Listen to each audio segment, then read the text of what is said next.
Hello students, स्वागत है आपका सारथी एजुकेशन के इस यूट्यूब चैनल में। आज हम पढ़ने वाले हैं क्लास 11th की हॉर्नबिल बुक का पहला chapter the portrait of a lady का दूसरा पार्ट। पहले पार्ट में हमने यहाँ तक पढ़ लिया था। While the children sat in rows on either side of the veranda singing the alphabet or the prayer in a chorus, my grandmother sat inside reading the scriptures। यानी कि एक ही समय की दो घटनाओं का जिक्र है। जब एक ही समय पर दो घटनाएं होती हैं तो वाइल का यूज़ करते हैं, और हिंदी में वाइल का मतलब जब या जबकि निकलता है। तो यहाँ पे कहा गया था कि जब बच्चे बैठते थे, कहाँ बैठते थे, तो लिखा हुआ है कि इन रोज। कैसे बैठते थे, तो लिखा है पंक्तियों में बैठते थे। कहाँ पर? ऑन आइदर साइड, दोनों तरफ, ऑफ द बरामदा, बरामदे के दोनों तरफ। क्या करते हुए? सिंगिंग द अल्फ़ाबेट, वर्णमाला गाते हुए, और या the prayer in a chorus. Chorus का मतलब होता है समूह।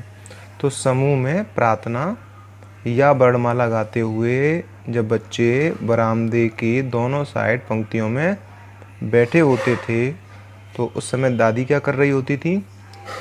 तो लेखक कह रहे हैं कि माई ग्रैंड मदर, मेरी दादी माँ, सैट इनसाइड, वो अंदर बैठ जाती थी। क्या करने के लिए? Reading the scriptures. जो स्क्रिप्चर्स थे यानी कि जो शास्त्र होते हैं, ग्रंथ होते हैं, उनको पढ़ने के लिए। तो जब बच्चे अपना बैठ के वहाँ पर बरामदे के दोनों ओर पंक्तियों में बैठकर वर्णमाला का या प्रार्थना का समूह में गान कर रहे होते थे, तो दादी माँ अंदर बैठ के शास्त्र पढ़ने लग जाती थी। अब इससे आगे चलते हैं। When, जब, we had both finished, जब हम दोनों फिनिश्ड कर चुके होते थे, यानी कि जब हम दोनों ने ख़त्म कर लिया होता था। तो क्या ख़त्म कर लिया होता था? अपना अपना काम। यानी कि जो लेखक हैं उन्होंने अपनी पढ़ाई, और जो दादी माँ हैं उन्होंने अपनी प्रार्थना, शास्त्रों को पढ़ना। तो जब हम ख़त्म कर चुके होते थे या जब हमने ख़त्म कर लिया होता था, तो हम क्या करते थे? We would walk back together. तो हम साथ साथ, टुगेदर माने साथ साथ, वापस चले जाते थे। वापस कहाँ? वापस घर के लिए। यहाँ पर वुड के साथ जो फर्स्ट फॉर्म यूज हो रही है, ये भूतकाल के किसी एक्शन की तरफ इशारा, जो नियमित रूप से रेगुलर बेसिस पर कोई भी एक्शन भूतकाल में होता है, तो या तो हम वुड के साथ फर्स्ट फॉर्म का यूज़ करते हैं या यूज्ड के साथ इन्फिनेटिव का यूज़ करते हैं। दिस टाइम, इस बार, द विलेज डॉग्स, गांव के कुत्ते, वुड मीट, फिर से वही प्रयोग है, वुड मीट, मिला करते थे, अस माने हमें, कहाँ पर? At the temple door. तो इस बार हमें गांव के कुत्ते मंदिर के दरवाजे पर मिला करते थे। यानी कि जब वो पढ़ के वहाँ से चल देता था अपनी दादी माँ के साथ, तो वो जो कुत्ते जो साथ में जिनके लिए रोटियाँ लेके आई होती थी, वो उन्हें कहाँ मिलते थे? मंदिर के दरवाजे पर, द्वार पर मिलते थे। दे, अब ये दे आया है कुत्तों के लिए। दे फॉलोड अस, वे हमारा पीछा करते थे। कौन पीछा करते थे? कुत्ते। कहाँ के लिए? टू आवर होम, घर के लिए। कैसे? ग्राउलिंग, ग्राउलिंग माने होता है गुर्राते हुए, एंड फाइटिंग, और कैसे पीछा कर रहे होते थे घर तक? लड़ते हुए। किससे लड़ रहे थे? विथ ईच अदर, एक दूसरे से। काय के लिए? फॉर द चपातीज, चपातियों के लिए। कौन सी चपातियों के लिए? वी थ्रू टू देम, जो हम उन्हें फेंक देते थे। तो वो कुत्तों के बारे में कह रहा है कि वे कुत्ते उन चपातियों के लिए जिनको हम फेंक देते थे, उनके लिए एक दूसरे पर गुर्राते हुए और झगड़ते हुए घर तक हमारा पीछा करते थे, फॉलो करते थे। When जब my parents were comfortably settled in the city, तो लेखक कह रहे हैं कि जब मेरे माता पिता वर कंफर्टेबली आराम से सेटल्ड हो गए, मतलब बस गए, कहाँ पर? इन द सिटी, शहर में बस गए। जब मेरे माता पिता शहर में आराम से बस गए तो क्या हुआ? दे सेंट फॉर अस, उन्होंने क्या किया? उन्होंने, ये जो आया ना सेंट फॉर, फ्रेजल वर्ब है। सेंड माने भेजना होता है, लेकिन सेंड फॉर, सेंड की सेकंड फॉर्म होती है सेंट। तो सेंड फॉर का मतलब होता है बुलवाना। आप किसी को कहीं से बुलवाते हो तो बुलवाने के लिए, बुलवाना, ये मतलब होता है इसका। तो वो कह रहा है कि जब मेरे माता पिता शहर में बस गए, सेटल्ड हो गए, कैसे? आरामदायक तरीके से, आराम से सेटल्ड हो गए, बस गए, तो उन्होंने क्या किया? माता पिता ने, उन्होंने हमें बुलवा लिया। हमें किसको? लेखक को और दादी माँ को। कहाँ बुलवा लिया? शहर में ही बुलवा लिया।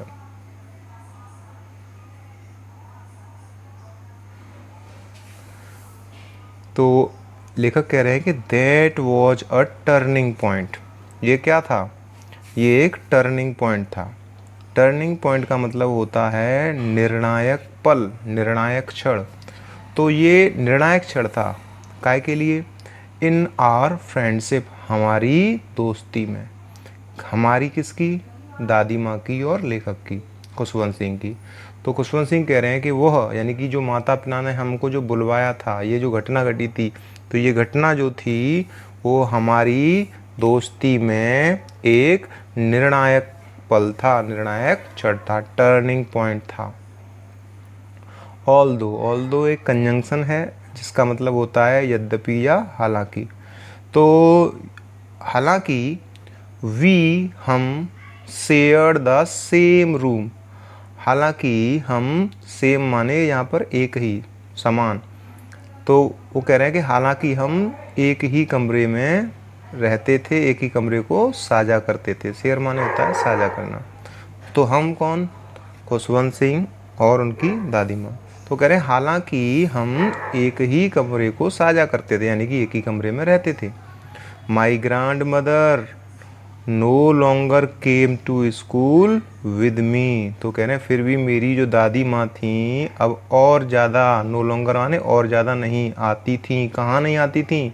टू स्कूल, विद्यालय नहीं आती थी, विद मी, मेरे साथ। गांव में आपने देखा था कि गांव में जब भी वो स्कूल जाता था तो उसके साथ जाती थी स्कूल तक, लेकिन अब कह रहा है जब वो शहर में आ गए तो दादी माँ अब और ज़्यादा उसके साथ में स्कूल के लिए नहीं आती थी। आगे लेखक कह रहे हैं कि आई यूज टू गो, यूज्ड के साथ फिर इन्फिनेटिव आ गया, पांचवी फॉर्म आ गई। तो आई वही भूतकाल का कोई रेगुलर एक्शन की बात हो रही हो तो यूज पांचवी फॉर्म, या फिर वुड के साथ पहली फॉर्म का यूज़ करते हैं। तो आई यूज टू गो, तो लेखक कह रहे हैं कि मैं जाया करता था, कहाँ पर? टू एन इंग्लिश स्कूल, एक अंग्रेजी स्कूल में। अंग्रेजी स्कूल जो इंग्लिश मीडियम के स्कूल होते हैं वहाँ स्कूल में काय में जाया करते थे? इन अ मोटर बस, इन अ मोटर बस, एक मोटर बस में। तो यहाँ पर एक चीज़ का ध्यान रखना है कि अगर आप रेगुलर बेसिस पर किसी वाहन से जाते हो तो कभी कभी प्रेपोजिशन इन आएगी, कभी कभी प्रेपोजिशन ऑन आएगी। लेकिन आप कभी कभार किसी वाहन से चले गए तो फिर प्रेपोजिशन फिर बाई लगानी पड़ती है। जैसे मैं कहूँ कि मैं कल बस से मथुरा गया, तो मैं बोलूँगा I went to Mathura by bus, क्योंकि ये कोई रेगुलर एक्शन नहीं है। लेकिन मान लो अगर मैं रेगुलर बेसिस पे मथुरा जाता हूँ, ठीक है, तब मैं कह सकता हूँ कि I go to Mathura every day या वीकली, जो भी रेगुलर एक्शन है, इन अ बस। ठीक है, तो इन कभी ऑन ये चीज़ें लगा सकते हैं। रेगुलर बेसिस पे हो तो इन भी लगा सकते हैं, किसी किसी के साथ ऑन भी लगेगा। और अगर रेगुलर बेसिस वाला एक्शन ना हो तो जो भी वाहन होते हैं उन वाहनों से पहले बाई लगाते हैं। तो लेखक कह रहे थे कि मैं मोटर बस से एक अंग्रेजी स्कूल में जाया करता था। There were no dogs in the street. अब लेखक बता रहे हैं कि शहर के बारे में बता रहे हैं कि गलियों में, स्ट्रीट माने होती हैं गलियां, तो गलियों में कोई भी कुत्ते नहीं थे, बिल्कुल भी कुत्ते नहीं थे। अब गांव में तो बहुत सारे कुत्ते होते थे तो दादी माँ रोटी वगैरह खिलाती थी, लेकिन वहाँ शहर में बता रहा है कि गलियों में कुत्ते थे ही नहीं। And she took to feeding. Took to feeding, feed माने तो होता है खिलाना, लेकिन यहाँ पे ध्यान देने वाली बात ये है, यहाँ पे आया टुक टू, ये एक फ्रेजल वर्ब है। टेक इसकी फर्स्ट फॉर्म होती है। टेक टू का मतलब होता है किसी चीज़ को स्टार्ट करना, स्टार्ट करना, किसी चीज़ को बिगिन करना, टेक टू का मतलब होता है। और टेक टू की जगह यहाँ पर सेकेंड फॉर्म आई है पास्ट इंडेफिनिट इस वजह से, तो यहाँ पे टुक टू आया है। टुक टू का मतलब स्टार्टेड, बिगिन, और उसके बाद ये क्या आ रहा है, जेरंड आ रहा है। क्या आ रहा है ये, जेरंड। क्रिया की चौथी फॉर्म तो है लेकिन नाउन का काम कर रही है। तो गलियों में कुत्ते थे ही नहीं, और वह सी आया है दादी माँ के लिए। वह क्या करती थी, उन्होंने क्या कर दिया, उन्होंने शुरू कर दिया। टुक टू कर दिया मतलब स्टार्ट कर दिया, शुरू कर दिया। क्या शुरू कर दिया, फीडिंग, खिलाना शुरू कर दिया। किसको खिलाना शुरू कर दिया, स्पैरोज, जो छोटी छोटी चिड़िया होती हैं जिनको हम गौरैया बोल देते हैं, उन चिड़ियों को खिलाना शुरू कर दिया। कहाँ पर, इन द कोर्टयार्ड, आंगन में। किसके आंगन में, ऑफ आवर सिटी हाउस, हमारे शहर के घर के। तो गलियों में कुत्ते तो थे नहीं, और उन्होंने यानी कि दादी माँ ने हमारे शहर के घर के आंगन में जो चिड़िया होती हैं, स्पैरोज होती हैं, गौरैया होती हैं, उनको खिलाना टुक टू कर दिया, शुरू कर दिया, स्टार्ट कर दिया। ध्यान देना है, टेक टू माने स्टार्ट करना किसी काम को। आगे चलते हैं। H the years rolled by. ऐसे रोल्ड माने लुढ़कना होता है, लेकिन रोल के बाद बाई आया हो तो समझ जाना बात हो रही है पास होने की। और यहाँ पास का मतलब उत्तीर्ण होने से नहीं है, गुजरने से है, पास्ट बाई। ठीक है। तो जैसे जैसे साल गुजरते गए, रोल्ड होते गए, लुढ़कते गए, गुजरते गए, तो जैसे जैसे साल गुजरते गए क्या हुआ, वी सॉ, हम देखते थे, लेस, कम देखते थे, किसको, ऑफ ईच अदर, एक दूसरे को। हम कौन, दादी माँ और लेखक। तो जैसे जैसे साल बीतते गए हम एक दूसरे को कम देख पाते थे, मिलना जुलना उनका कम हो गया, दादी माँ का और जो लेखक था उसका। फॉर सम टाइम, कुछ समय तक, फॉर सम टाइम, कुछ समय तक। सी कंटिन्यूड, उन्होंने जारी रखा। क्या काम जारी रखा, टू वेक मी अप, मुझको जगाना जारी रखा। एंड गेट मी रेडी, और मुझको तैयार करना जारी रखा। कहाँ के लिए, स्कूल के लिए। कुछ समय तक उन्होंने यानी कि दादी माँ ने मुझे जगाना और स्कूल के लिए तैयार करना जारी रखा, यानी कि वो ये काम करती रहीं। When, जब, आई केम बैक, जब मैं वापस आता था, यानी कि जब स्कूल से पढ़ के लेखक जब वापस आते थे, तो व्हेन आई केम बैक, जब मैं वापस आता था, सी वुड आस्क मी, वुड के साथ फर्स्ट फॉर्म फिर से, भूतकाल की कोई नियमित आदत। तो सी वुड आस्क मी, वो मुझसे पूछा करती थी। क्या पूछा करती थी, what the teacher had taught me, कि अध्यापक ने मुझे क्या पढ़ाया है। जब भी मैं, वो कह रहे हैं, जब मैं वापस आता था तो वो मुझसे पूछा करती थी कि अध्यापक ने क्या पढ़ाया है। मैं है इसलिए बोल रहा हूँ क्योंकि ये इनडायरेक्ट होने की वजह से हैज का हैड हुआ है। ठीक है, हिंदी में ऐसा नहीं होता है। तो हिंदी हिंदी की तरह से बोली जाएगी और अंग्रेजी अंग्रेजी की तरह से लिखी जाएगी और बोली जाएगी। आई वुड टेल हर, तो वुड के साथ फिर फर्स्ट फॉर्म आ गई, भूतकाल की नियमित आदत। आई वुड टेल हर, मैं उनको बताया करता था। क्या बताता था? इंग्लिश वर्ड्स, अंग्रेजी के शब्द। और क्या बताया करते थे वो? And little things of western science and learning. और वो कह रहे हैं कि वेस्टर्न माने पश्चिमी, साइंस माने विज्ञान, लर्निंग माने नॉलेज यानी कि ज्ञान, लिटिल माने थोड़ी, थिंग्स माने चीज़ें। तो वो कह रहा है कि मैं उन्हें अंग्रेजी के शब्द, पश्चिमी ज्ञान और विज्ञान की कुछ थोड़ी चीज़ें, और क्या चीज़? द लॉ ऑफ ग्रेविटी, गुरुत्वाकर्षण का नियम, आर्किमिडीज प्रिंसिपल, आर्किमिडीज का सिद्धांत, द वर्ल्ड बीइंग राउंड, संसार के गोल होने के बारे में, एटसेट्रा इत्यादि के बारे में बताया करता था।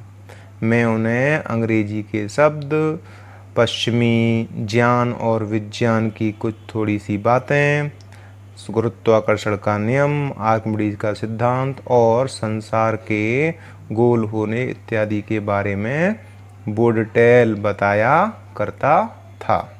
ये लेखक अपनी दादी माँ को बताते थे।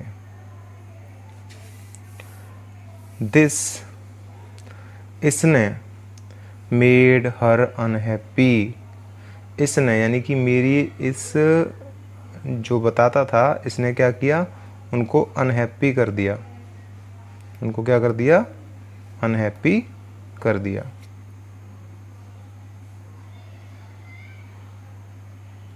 शी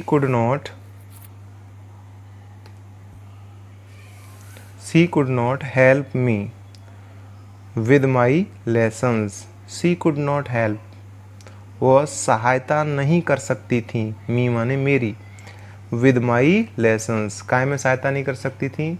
मेरे पाठों में, यानी कि जो भी पाठ मुझे वहाँ पढ़ाए जाते थे। और मैं पहले तो दादी जी गांव में उसकी मदद कर देती थी, गांव में जो कुछ भी पढ़ाया जाता था, लेकिन अब क्योंकि वो एक इंग्लिश मीडियम में जाने लग गया है तो अब दादी माँ उनकी सहायता नहीं कर पाती थी, नहीं कर सकती थी। अच्छा, तुम लोगों ने भी देखा होगा कि जब तुम छोटे थे तो मम्मी या पापा या घर का कोई भी आसानी से तुम्हारी कोई ना कोई मदद कर देता था, या तुम्हारी कॉपी में कोई कमी होती थी और टीचर ने अगर उसे चेक भी कर दिया है तो स्कूल शिकायत लेके पहुंच जाता था। तो लेकिन जैसे जैसे तुम बड़े होते गए, अब तुम बड़ी क्लासों में आ गए, अब कोई तुम्हारी किताब तक खोल के नहीं देखता होगा, तुमसे पूछता तक नहीं होगा भाई कि लाओ तुम्हें कुछ बता दूँ। ठीक है, तो ऐसे ही जब वो इंग्लिश मीडियम में आ गया तो दादी माँ भी क्या नहीं कर सकती थी, उसके पाठों में उसकी कोई सहायता नहीं कर पाती थी, नहीं कर सकती थी। She did not believe in the things, वह यानी कि दादी माँ डिड नॉट बिलीव, विश्वास नहीं करती थी, इन द थिंग्स, चीज़ों में। कौन सी चीज़ों में? तो एडजेक्टिव क्लॉज दे रखा है, they taught at the English school, इन चीज़ों में जो वे यानी कि वे जो अध्यापक थे वहाँ पर टॉट पढ़ाते थे, एट द इंग्लिश स्कूल, अंग्रेजी स्कूल में। दादी माँ जो थी वो उन चीज़ों में भरोसा नहीं करती थी, विश्वास नहीं करती थी जो अंग्रेजी स्कूल में वे लोग पढ़ाते थे। एंड वॉज डिस्ट्रेस्ड, और वो व्यथित हो जाती थी, काय की वजह से? दैट, कि देयर वाज नो टीचिंग, कि कोई भी शिक्षा नहीं है। टीचिंग माने होती है शिक्षा, किसके बारे में? About God and the scriptures, भगवान और शास्त्रों के बारे में। और वो व्यथित हो जाती थी, चिंतित हो जाती थी, परेशान हो जाती थी कि भगवान और शास्त्रों के बारे में कोई भी शिक्षा नहीं है, यानी कि उन स्कूलों में भगवान और शास्त्रों के बारे में कुछ भी नहीं पढ़ाया जाता। वन डे, एक दिन, आई अनाउंस्ड, मैंने क्या कर दिया? घोषणा कर दी। क्या घोषणा कर दी? दैट, कि we were being given, we were being given, were के साथ बीइंग और थर्ड फॉर्म मतलब पास्ट कंटिन्यूस का पैसिव, कि हमें दिया जा रहा है। ठीक है, यहाँ पे पहले आर रहा होगा अनाउंस की वजह से, सेकंड फॉर्म की वजह से, इनडायरेक्ट होने की वजह से वर हो गया, एक दिन मैंने घोषणा कर दी कि हमें दिया जा रहा है, क्या दिया जा रहा है? म्यूजिक लेसन्स, संगीत के पाठ। तो एक दिन मैंने घोषणा कर दी कि हमें संगीत के पाठ दिए जा रहे हैं। दिए जाने का मतलब यहाँ पे सिखाने से। तो एक दिन मैंने घोषणा कर दी कि हमें संगीत के पाठ सिखाए जा रहे हैं। अब संगीत की जब बात सुनी तो दादी माँ को क्या हुआ? सी वॉज वेरी डिस्टर्ब्ड, वो बहुत ज़्यादा डिस्टर्ब्ड हो गई, परेशान हो गई, व्यथित हो गई एकदम से, क्योंकि शायद उन्हें ये संगीत अच्छा नहीं लगता होगा, तो बहुत ज़्यादा डिस्टर्ब हो गई। टू हर, टू हर, इसको एक साथ ही पढ़ना है, ऐसा मत पढ़ना हर को म्यूजिक के साथ पढ़ो, म्यूजिक अलग है, ठीक है, यहाँ तक ही पढ़ना है। टू हर, उनके लिए, उनके लिए, म्यूजिक अलग पढ़ना है। Music had loud associations. Loud माने होता है गंदा, भद्दा, और एसोसिएशंस माने होता है संगति। तो उनके लिए, दादी माँ के लिए, दादी माँ के लिए मतलब दादी माँ के अकॉर्डिंग या उनके अनुसार, म्यूजिक यानी कि जो संगीत होता था वो रखता था, क्या रखता था? गंदी या भद्दी संगति रखता था। यानी कि उनको लगता था ये जो संगीत होता है ये तो कुसंगति वाली चीज़ है। और ऐसा वो क्यों सोचती थी? क्योंकि उनको लगता था कि it was the monopoly. Monopoly का मतलब होता है एकाधिकार, किसी भी चीज़ का किसी पर अधिकार हो और अकेला अधिकार हो तो उसे मोनोपोली कहते हैं। जैसे आपने देखा होगा कि सर्दियों में जब भी स्वेटर वगैरह ऊनी कपड़े होते हैं तो उनको धोने के लिए जब भी बात की जाती है तो एक नाम सभी के दिमाग में आता है कि भाई कपड़ों को, ऊनी कपड़ों को धोना है तो क्या लेके आना है? ईजी, गोदरेज कंपनी का एक आता है प्रोडक्ट ईजी के नाम से। तो ईजी की मोनोपोली है ऊनी कपड़ों के लिए। ऐसे ही आजकल एक मोनोपोली बनती जा रही है, दिमाग में बिठाया जा रहा है उसे, हार्पिक, कि टॉयलेट को क्लीन करना है तो बाज़ार से क्या लेके आना है? मुंह से निकलेगा हार्पिक।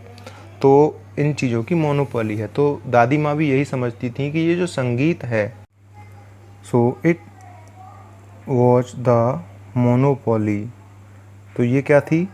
मोनोपोली थी, एकाधिकार था, किसका? ऑफ हार्लट्स। हार्लट्स माने होता है जिनको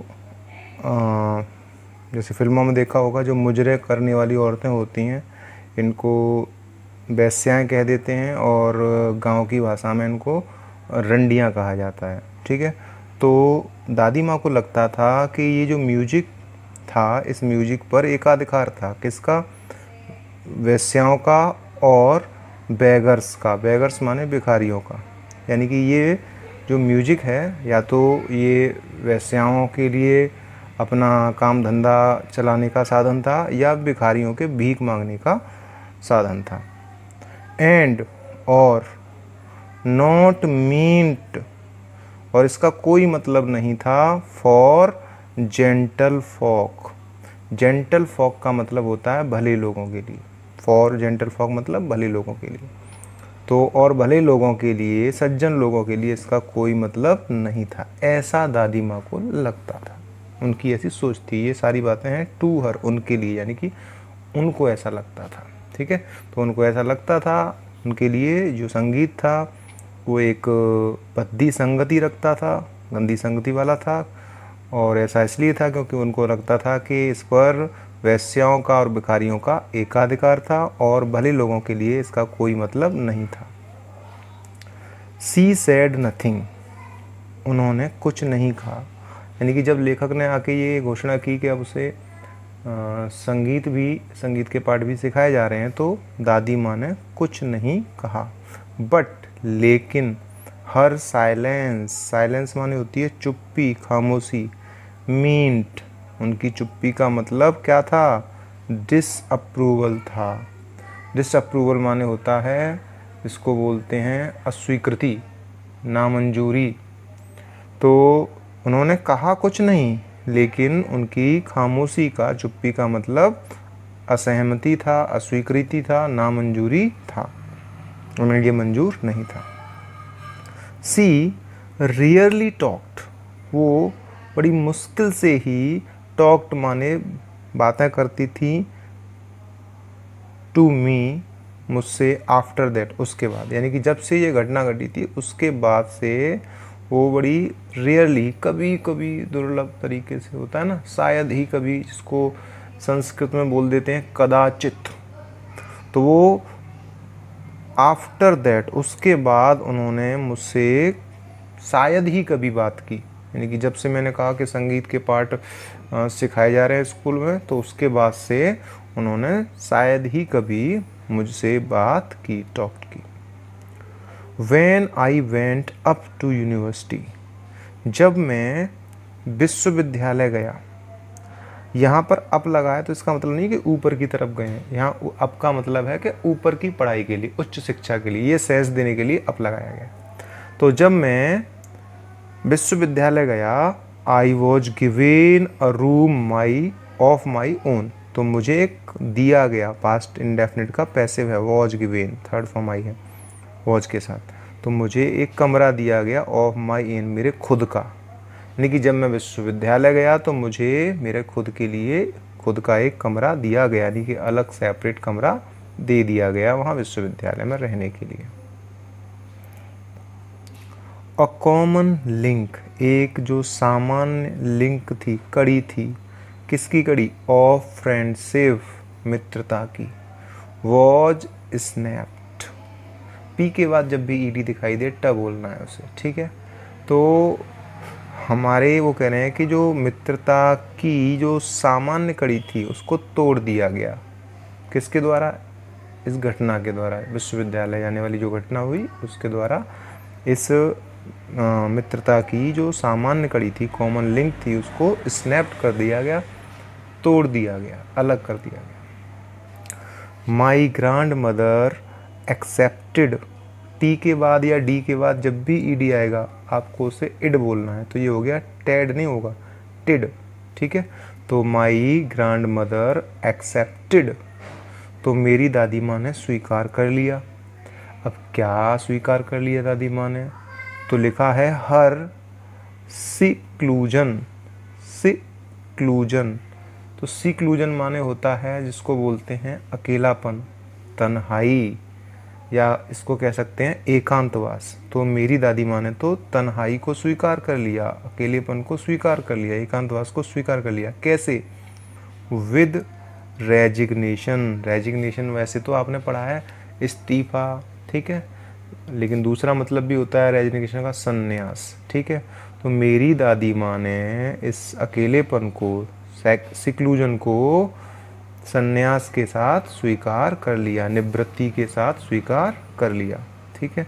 दादी माँ को कोई परेशानी नहीं, उन्होंने स्वीकार के चला गया तो भाई चला गया। सी रियरली, वो शायद ही कभी, ठीक है, लेफ्ट हर स्पिनिंग व्हील, वो शायद ही कभी छोड़ती थी, वो शायद ही कभी, कदाचित ही, लेफ्ट माने छोड़ती थी, हर स्पिनिंग व्हील, घुमाने वाले पहिए को, यानी कि चरखे की बात हो रही है। पुराने ज़माने में देखा होगा वृद्ध महिलाएं चरखा चलाती रहती थीं, ठीक है। काय के लिए छोड़ती थी, टू टॉक, बातें करने के लिए, टू एनीवन, किसी से, यानी कि किसी से बातें करने के लिए, किसी से भी बातें करने के लिए वह अपने चरखे को शायद ही छोड़ती थी, यानी बड़ी मुश्किल से ही छोड़ती थी, नहीं तो उसी चरखे में पूरे दिन लगी रहती थी अपना। फ्रॉम सनराइज टू सनसेट, कब से कब तक, सूर्योदय से सूर्यास्त तक। सी सेट, वो बैठ जाती थी कहाँ पर, बाई हर व्हील, अपने उस चरखे के पास में। यहाँ पर ये जो बाई आया है ये बिसाइड के सेंस में आया है, बगल के पास।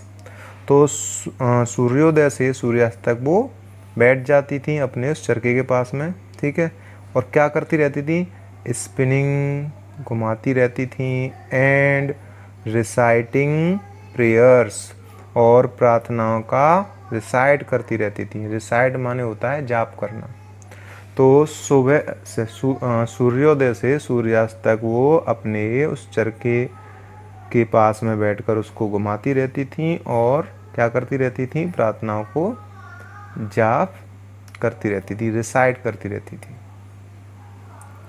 ओनली इन द आफ्टरनून, केवल दोपहर में। दोपहर में क्या करती थी? सी रिलैक्स्ड, वो रिलैक्स्ड करती थी, आराम करती थी। फॉर अ वाइल, कुछ समय के लिए। काय, और वो भी काय के लिए? टू फीड, खिलाने के लिए। किसको खिलाने के लिए? द स्पैरोज, गौरैयों को, यानी कि जो चिड़िया थी छोटी छोटी, उनको खिलाने के लिए रिलैक्स करती थी। ठीक है, वो भी दोपहर में। बाकी टाइम अपना वो चरखा चलाती रहती थी और अपनी जो भी प्रार्थनाएं होती थी उनका जाप करती रहती थी।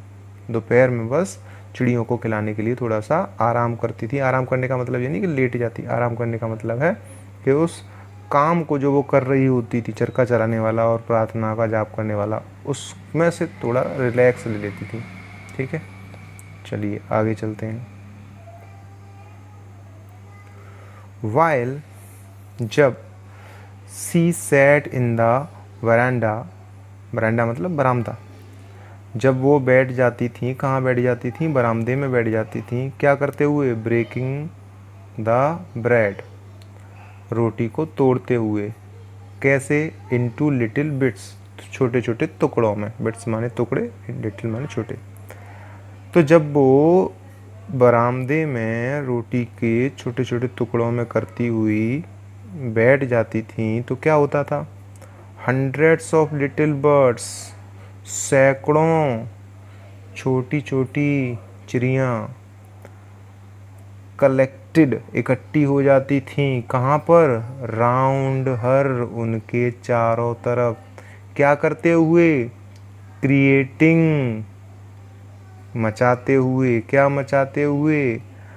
तो यहाँ पे लिखा है अ वेरिटेबल बेडलैम ऑफ चिरपिंग्स। ठीक है, तो एक वेरिटेबल माने होता है सच्चा, बेडलैम माने होता है, इसको बोलते हैं हंगामा, हुड़दंग, और चर्पिंग माने होता है चहचहाट। तो लिखा है कि जब वो यानी कि दादी माँ बरामदे में रोटी के टुकड़े करते हुए, छोटे छोटे टुकड़े करते हुए, रोटी को छोटे टुकड़ों में तोड़ते हुए जब बैठ जाती थी बरामदे में, तो छोटी छोटी सैकड़ों चिड़ियाँ उनके चारों तरफ एक वास्तविक, वेरिटेबल माने सच्चा या वास्तविक, चहचहाट का हंगामा या कहें शोरगुल या कहें हुड़दंग मचाते हुए उनके चारों तरफ इकट्ठा हो जाती थी।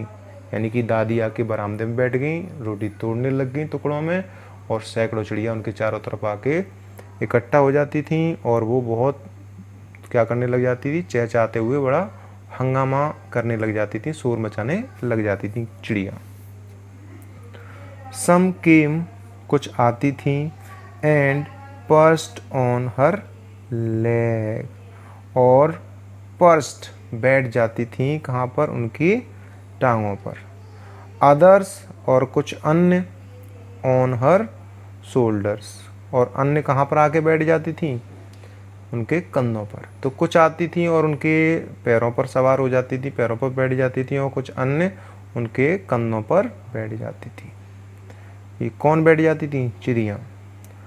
सम, कुछ, even set on her head, और कुछ तो उनके सिर पे, यानी कि दादी माँ के सिर पे बैठ जाती थी कुछ चिड़िया आगे। तो she smiled but never shooed them away, वो हंस जाती थी, हंसती थी, लेकिन कभी भी नहीं, शूड अवे माने होता है डरा के भगा देना, देम माने उन्हें। तो वो हंस जाती थी लेकिन कभी भी उन्हें डरा के नहीं भगाती थी। किनको? चिड़ियों को। It used to be the happiest, यह हुआ करता था, द हैप्पीएस्ट, सबसे सुखद, हाफ आवर, आधा घंटा, ऑफ द डे, दिन का, फॉर हर, उनके लिए, यह दिन का सबसे सुखद आधा घंटा हुआ करता था। यानी कि जब वो आके अपने काम को, चरखे को बंद करके जब चिड़ियों को रोटियां खिलाती थीं, तो ये जो आधा घंटा होता था दिन का, ये उनके लिए सबसे सुखद आधा घंटा हुआ करता था।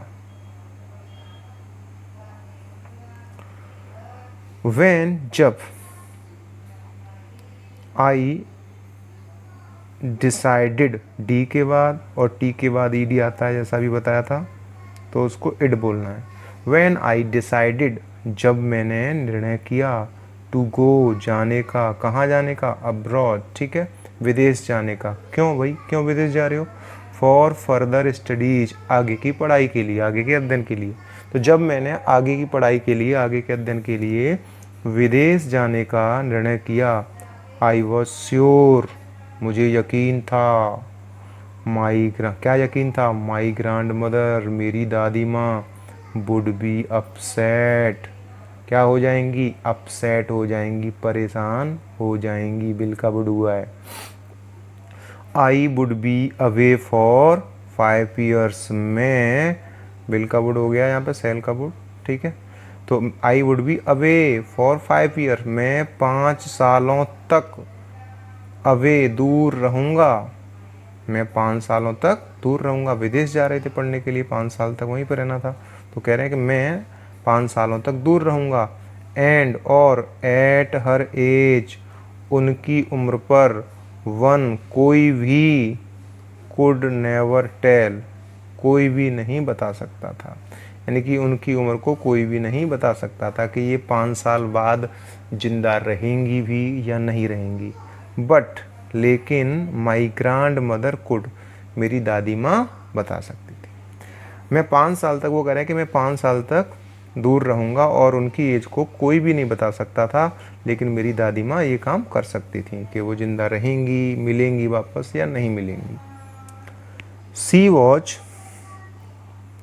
नॉट इवन सेंटिमेंटल, वो यानी कि दादी माँ, नॉट इवन सेंटिमेंटल, सेंटिमेंटल माने होता है भावुक, वो भावुक तक भी नहीं हुई, यानी कि जब भी कोई जाता है और 5 साल के लिए जा रहा हो और वो नाती लगता है रिश्ते में, तो दादी माँ अक्सर भावुक हो जाती हैं। परिवार का कोई भी सदस्य हो भावुक हो जाता है, लेकिन वो भावुक तक भी नहीं हुई। सी केम टू लीव मी, वो मुझे छोड़ने के लिए आई, कहाँ पर? At the railway station, railway station पर छोड़ने के लिए आई, वह मुझे रेलवे स्टेशन पर छोड़ने के लिए आई। बट, लेकिन, डिड नॉट टॉक, लेकिन बात नहीं की, और, या, शो एनी इमोशन, इमोशन माने होता है भाव, और उन्होंने कोई भाव भी नहीं दिखाया। वो जो दादी माँ थी, लेखक कह रहे हैं कि वो मुझे स्टेशन पर तो छोड़ने आई, लेकिन उन्होंने कोई बात नहीं की, ना ही कोई उन्होंने इमोशन दिखाया।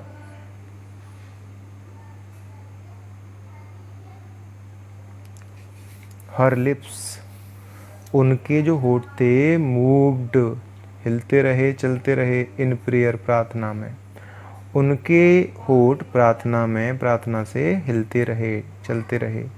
हर माइंड, उनका जो मन था, वॉज लॉस्ट, वो खोया हुआ था, इन प्रेयर, प्रार्थना में, उनके होठ प्रार्थना में हिलते रहे और उनका जो मन था वो प्रार्थना में खोया रहा। हर फिंगर्स, उनकी जो उंगलियां थीं, वर बिजी, वो व्यस्त थीं, कौन से काम में? Telling the beads of her rosary, तो अपनी रोजरी, रोजरी बताया था आपको, जो माला होती है जाप करने वाली, उसे रोजरी बोलते हैं। बीट्स माने उसके जो मन के होते हैं, और टेलिंग का मतलब, माला के सेंस में टेलिंग का मतलब होता है फेरना, ठीक है, उसको गिनना, मनकों को। तो उनकी उंगलियां जो थीं अपनी माला के मनकों को फेरने में व्यस्त थीं। साइलेंटली, बड़ी खामोशी से, सी किस्ड माई फोरहेड, उन्होंने मेरे माथे का चुम्बन लिया, ठीक है, किसके माथे का? लेखक के माथे का। एंड, और, व्हेन आई लेफ्ट, और जब मैं चल दिया, जब मैंने वहाँ से छोड़ दिया, मैं चल दिया, मैं रवाना हो लिया। आई चेरिस्ड, चेरिस्ड माने होता है संजोना, तो मैंने संजो लिया, किसको संजो लिया, किसको संभाल के रख लिया? तो कह रहे हैं द मॉइस्ट, मॉइस्ट माने होता है नम, इम्प्रिंट माने होती है छाप, तो वो कह रहे हैं मैंने उस नम छाप को, अभी दादी जी ने क्या किया था, चुम्बन लिया था माथे का। तो जब भी कोई चुम्बन लेता है तो विशेष रूप से कोई वृद्ध व्यक्ति चुम्बन लेता है तो उसकी कुछ लार वगैरह मुंह पे लग जाती है, तो उसके माथे पे लार लग गई होगी जो कि नम थी और उसकी एक छाप सी महसूस हो रही होगी। तो वो कह रहा है कि जब मैं रवाना हुआ तो मैंने संजो के रख लिया, उसे संजो लिया, किसको, उस नम छाप को। यानी कि अक्सर बच्चे क्या करते हैं, कोई भी चुम्बन लेता है और अगर ऐसा उसका गाल वगैरह या माथा गीला हो जाता है तो तुरंत उसे हाथ से वो पोंछ लेते हैं, लेकिन उस लेखक ने उसको पोंछा नहीं, उसने उसको चेरिस्ट करके रख लिया, संजो के रख लिया। क्यों रख लिया, तो कह रहा है एज परहैप्स, कि शायद के रूप में, एज मतलब के रूप में, किसके रूप में, द लास्ट साइन, आखिरी निशानी के रूप में, ऑफ फिजिकल कॉन्टैक्ट, निशानी काय की थी, शारीरिक संपर्क की, बिटवीन अस, हमारे बीच में, हमारे मतलब लेखक और दादी के बीच में। तो लेखक कह रहा है कि बड़ी ही खामोशी से दादी माँ ने मेरे माथे पर चुम्बन किया और जब मैं वहाँ से चल दिया, रवाना हुआ, तो मैंने उस नम छाप को, जो दादी के चुम्बन की जो नम छाप थी, उसको संजो लिया। और संजो इसलिए लिया कि शायद उसको काय के रूप में संजो लिया, उनके दोनों के बीच में उसे आखिरी शारीरिक संपर्क की आखिरी निशानी के रूप में उसको संजो के रख लिया चुम्बन को। मतलब उसने अपने हाथ से उसको मिटाया नहीं, चुम्बन को, जो भी छाप थी उसको पोंछा नहीं, क्योंकि उसको लग रहा था कि शायद वो 5 साल बाद आएगा तो शायद दादी मिली या ना मिली। बट लेकिन दैट वाज नॉट सो, लेकिन ऐसा नहीं था। यानी कि उसको तो लग रहा था कि दादी लुढ़क जाएंगी, लेकिन ऐसा नहीं था, यानी कि ऐसे मतलब दादी नहीं मरी। आफ्टर 5 years, 5 साल बाद, आई केम बैक, मैं वापस आया। कहाँ वापस आया, होम, घर। तो कह रहा है 5 साल बाद मैं घर वापस आया, एंड वॉज मेट, और मैं मिला, किससे मिला, उनके द्वारा, यानी कि उनके द्वारा मुझसे मिला गया, एट द स्टेशन, कहाँ पर मिला गया, स्टेशन पर। तो कह रहा है कि लेकिन ऐसा नहीं था, यानी कि जो सोच रहा था कि दादी नहीं मिलेंगी शायद, ऐसा नहीं हुआ। 5 साल बाद जब वो वापस घर आया तो उनके द्वारा, दादी के द्वारा ही उससे मिला गया स्टेशन पर, यानी कि दादी खुद आई थी फिर से स्टेशन पर उसको लेने के लिए। तो आज इस वीडियो में बस इतना ही, काफ़ी लेंथी वीडियो हो रहा है। इसका अगला पार्ट और आखिरी पार्ट, ठीक है, हम आगे अपलोड कर देंगे। पार्ट को पूरा पढ़ना है, पूरा समझना है, ठीक है, और अपने जितने भी दोस्त या सहपाठी हैं उन सभी को इसकी लिंक शेयर कर देनी है ताकि वो भी पढ़ सकें। और ये भी ध्यान रखना है कि जैसे ये पार्ट ख़त्म होगा पूरा, जब तीनों पार्ट अपलोड हो जाएंगे तो उसके बाद हम एक लाइव सेशन भी करेंगे जिसमें इस पार्ट से संबंधित आपका, अगर आपने पढ़ लिया है तो पूरा, कोई भी मीनिंग नहीं आ रहा या कोई और फ्रेज है या कोई सेंटेंस है जहाँ पढ़ने में प्रॉब्लम आ रही है, तो उस पर हम डिस्कशन करेंगे। तब तक के लिए आप इसे पढ़िए, ठीक है, धन्यवाद।